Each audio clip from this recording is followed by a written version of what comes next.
دولة داعش التي تجدد نفسها في نظام الجولاني، هنالك إصرار شديد وفظيع لإدماج قسد في هذه الدولة لتصبح قسد جزء من هذه الدولة وينتفي مشروع قسد. يعني ويقولون أنه حتى إلهام أحمد صرحت أنه مسألة المناصب وزير الدفاع أو هيئة الأركام شخص من قسد، أو مسألة سفارات، كل هالقصص توزيع المناصب على قسد لاسترضاء قسد وابتلاعها واستثمارها ضد من؟ ضد المكونات الأخرى، ضد الدروز، ضد العلويين. وبالتالي يتضح أنه في حال تحقق ذلك، وتركيا تسعى إلى ذلك، وأوجلان يضغط بشدة، أوجلان يضغط بشدة على قسد للاندماج في الدولة المركزية. وفي رسالته إلى قسد قال ويعتبر أنه هذا إنجاز الاندماج، يعني وكأنه مشكلة الكرد في سوريا هي مشكلة بيئة، والمجتمع البيئي الإيكولوجي والمجتمع الديمقراطي. ويعني كيف لي يعني أن أسعى إلى دمقرطة هؤلاء، يعني هؤلاء الموجودين في المجموعين في الفيديو، الذين يسعون إلى فرض منهاج التربية والتعليم السلفي الجهادي على المجتمع السوري. أنا كيف فيني سوي ديمقراطي كما يريده ويشتهيه عبد الله أوجلان؟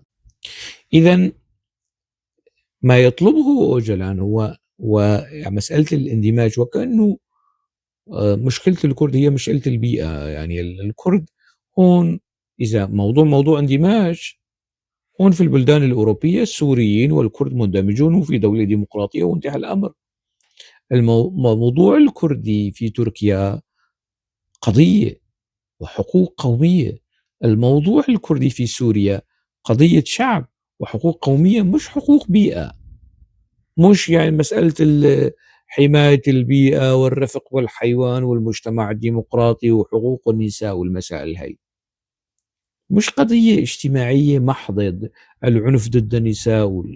وجلان يحاول تتفيه وتسفيه الحقوق الكردية وإيصالها إلى هذا الدرك اللي يعني يفلسفه ويعتبره أنه مرحلة متقدمة ومتجاوزة للأطر القومية الضيقة ومن هالكلام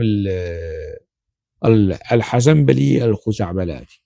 وجلان هيك بيسوي ويضغط على قسد للإسراع في عملية الاندماج. إذا اندمجت قسد من دون قيد أو شرط، بدون أي تغيير جدي وجذري وحقيقي في بنية الدولة، في هوية الدولة، في دستور الدولة، ستتحمل القسد مسؤولية كل الانتهاكات بأثر رجعي، الانتهاكات التي اقترفتها حكومة الجولاني، لأنها ستصبح شريكة في هذه الحكومة دون أن تتغير الحكومة، دون أن تعتذر لأهلنا في الساحل بشكل رسمي، دون أن تعتذر لأهلنا في السويداء بشكل رسمي، دون أن تقدم إصلاحات. كلمة الديمقراطية حتى الآن لم ترد على لسان لا الشيباني ولا الجولاني، وهؤلاء هم قياما وقعودا قوات سوريا الديمقراطية وحزب الاتحاد الديمقراطي والكل شيء ديمقراطي.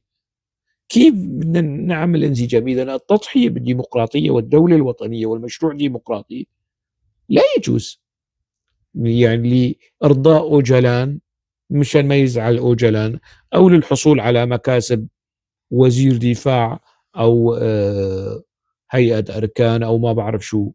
هذا فخ كبير ينصب لقسد لضرب السوريين بعصا قسد.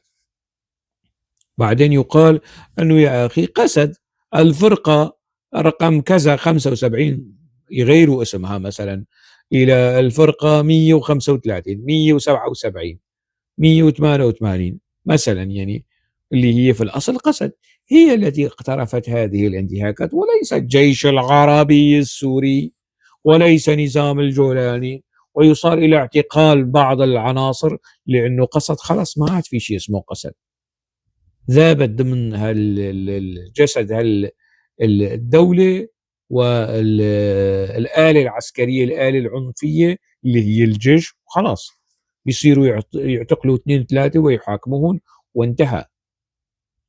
الآن يعني قسد كتلة خارج سيطرة الدولة بإمكانها أن تفرض شكلا معينا، يعني قسد تقول بأنه لديها مشروع سياسي فيما يتعلق بنظم الحكم والإدارة اللامركزية وكذا. إذا تنازلت عن هذا المشروع 100%، معنى ذلك أنه كله كان كذب بكذب. الكلام اللي كان بيطلع يحكيه نواف خليل معناته كذب، أو مظلوم عبدي أو إلهام أحمد، كله كان كذب بكذب. يعني إذا تنازلت قسد عن مشروعها السياسي والإداري لسوريا، تصورها لسوريا، قوات سوريا الديمقراطية، هذا يعني أنه خدعة أو خديعة كبرى عاشها السوريون في مناطق شرق الفرات اسمها قسد. الموضوع كله توزيع مناصب. سفير سوريا في برلين طارق حمو مثلا، المحسوب على قسد. دكتور طارق حمو مثلا، سفير سوريا في بروكسل الدكتور أجدر شيخو، المحسوب على قسد. يعني توزيع مناصب من هالنوع يعني، وخلاص انتهى الموضوع. وجلان رضيان والأتراك رضيانين والجولاني رضيان وانتهى.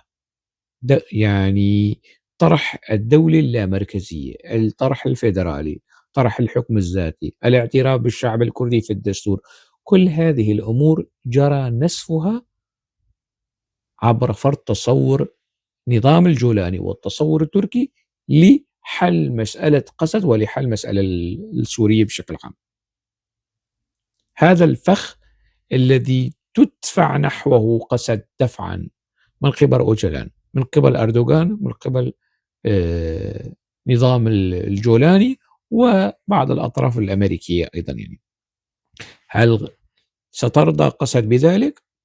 هذا يعني أنا أحذر منه، أحذر من خطورة، عدا عن أنه الموضوع خيانة وغدر بكل التضحيات، تضحيات الكرد السوريين، وخيانة وغدر بكل تصورات كرد تركيا. ينظرون إلى مناطق شرق الفرات على أنه كيان شبه مستقل، روجافا كرد العراق يحترمون بصرف النظر عن مستوى الإداري ومستوى الخدمات، يحترمون.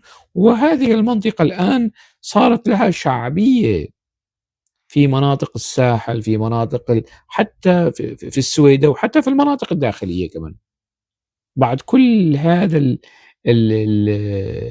هذه السمعة والشعبية وكذا، تأتي قسد وتتنازل هكذا بالمجان.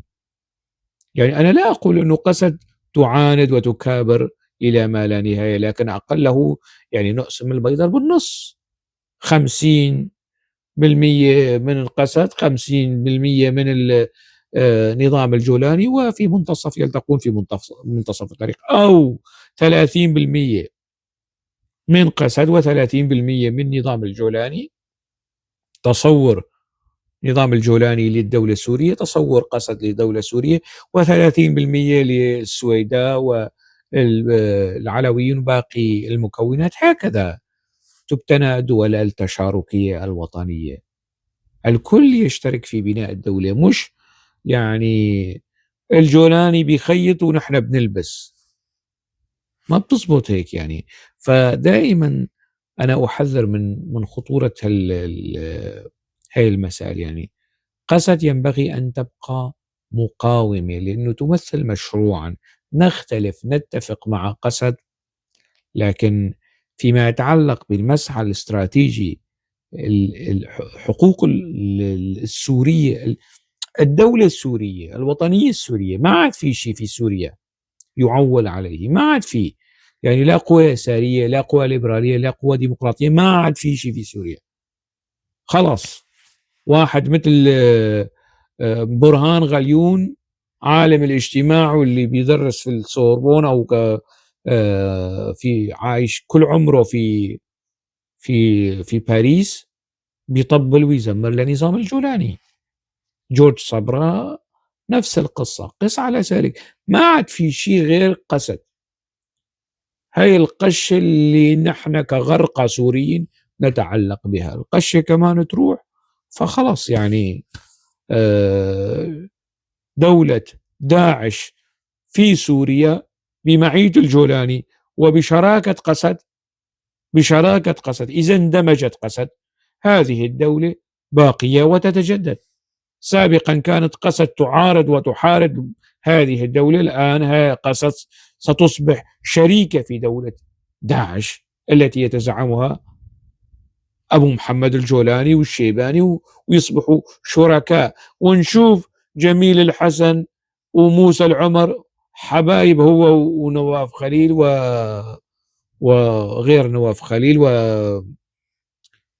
ورستم محمود وهدلون اللي يعني بيدافعوا عن قسد كيفما كانت. يعني بنشوفون هيك حبايب وعين على الله عليهم وبيأرجلوا ويأنجلوا علينا مثلا. يعني إذا كان السيناريو الخطير الذي يحذر منه تحقق بهذه الطريقة، معناته على سوريا وطنية لا مركزية.